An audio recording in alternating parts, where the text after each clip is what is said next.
Alright guys, welcome back. Did you find some solids, liquids, and gases? Well, I have some solids right here, some blocks. And I'm going to teach you something interesting about all these solids, liquids, and gases. First off, on these blocks, I can change the shape of my towers that I make any way that I like.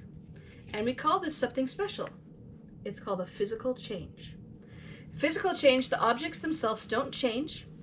These are still blocks of wood, but whatever I build them into will change. It can be a rocket ship. It can be my special castle with my little army man that's coming over. But all of this is physical change. They're still just blocks. I can knock them over. Still, just a physical change. I have another type of physical change for you. This one has to do with paper. Now, paper is fun. You can make it into all sorts of shapes, like a paper airplane. You can make a little bird. Tweet, tweet, tweet, tweet, tweet, tweet, tweet. I can make a little froggy. But all of that is still physical change. Because even though this looks like a little bird, and even though this looks like a little frog, it's still the same thing it started as. It's still paper. Physical change. When the object doesn't change at all, still paper, still blocks of wood, that is known as a physical change. Now I'm going to show you a different type of change. Ooh. Cookies. What did we start with on these cookies? Think about it. What goes into cookies? Well, butter, sugar, flour, baking soda, chocolate chips. Oh, my favorite, chocolate chips. Now we mixed all of those together to make a dough. And then we took that dough and we cooked it in the oven, and it came out as a cookie. This is different from the objects we put in it. It is changed into a cookie. And when we changed it, when we cooked it in that oven, this became a chemical change. Chemical change, the object is different. I can't break down this cookie and find a piece of butter, or I can't bring the sugar away from it. I can't pull it apart and make all those individual pieces again. So, chemical change. And you know what? It's a delicious chemical change. That's yummy. Yummy chemical change. Right there, chemical change. Delicious. Oh, guess what? I'm showing you another type of chemical change right now. Can you guess what it is? Delicious. I'm going to show it to you one more time. Chemical change. That is really good. So what chemical change did I just show you? If you guessed eating it, you were right. Chemical change. When you eat food, and it goes down to your stomach, you are doing a chemical change. We can't pull that cookie back out. Once it's been in your stomach, it's changed. We're not going to get that back. That is a chemical change. All sorts of things, all sorts of objects can have a chemical change if I eat it, or a physical change when I smash it with a hammer. That's a physical change. Physical change, still a piece of candy even though I broke it. And chemical change when I eat it. Now, are all things that we put together a chemical change when it comes to food?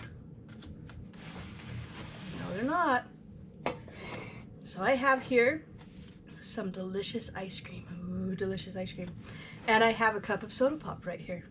Now this ice cream is sitting here, and if you notice, it's kind of melting a little bit. When it's melting, it's still ice cream. It's just melted ice cream.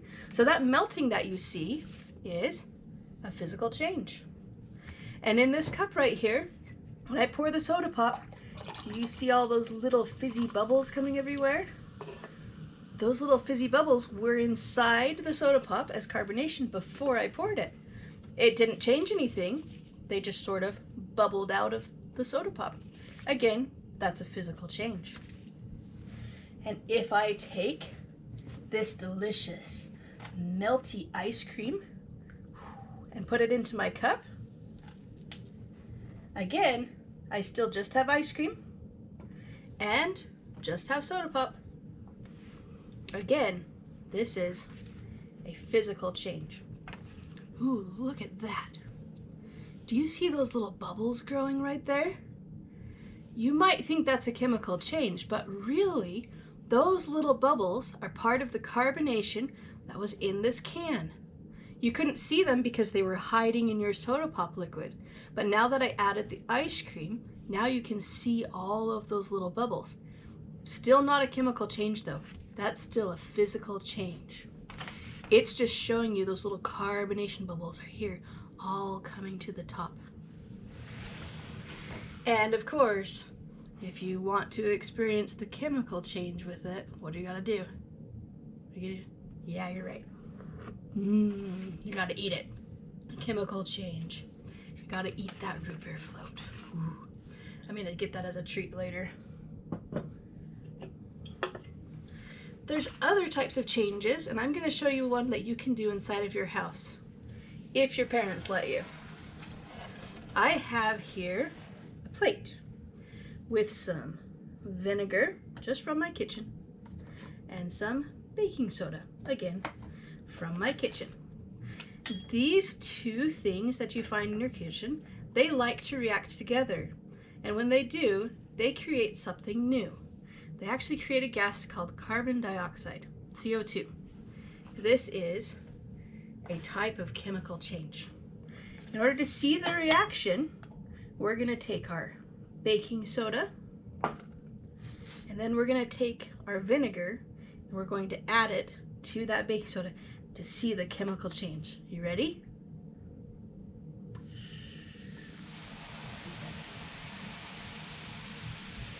Look at that! Do you see all those bubbles that have been created? That's CO2 gas. That's a brand new gas that wasn't there before.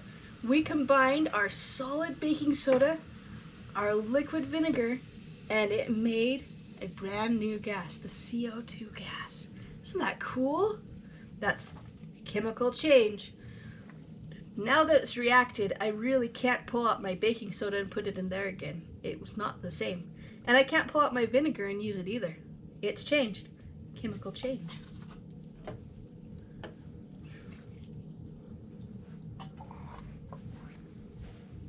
Now, there's lots of different changes out there. And there's another one that you can probably think of, but I don't want you doing it at home. If you have a piece of paper and you have a match, I can change that paper into ashes, if it would like, which it doesn't. I'll try again.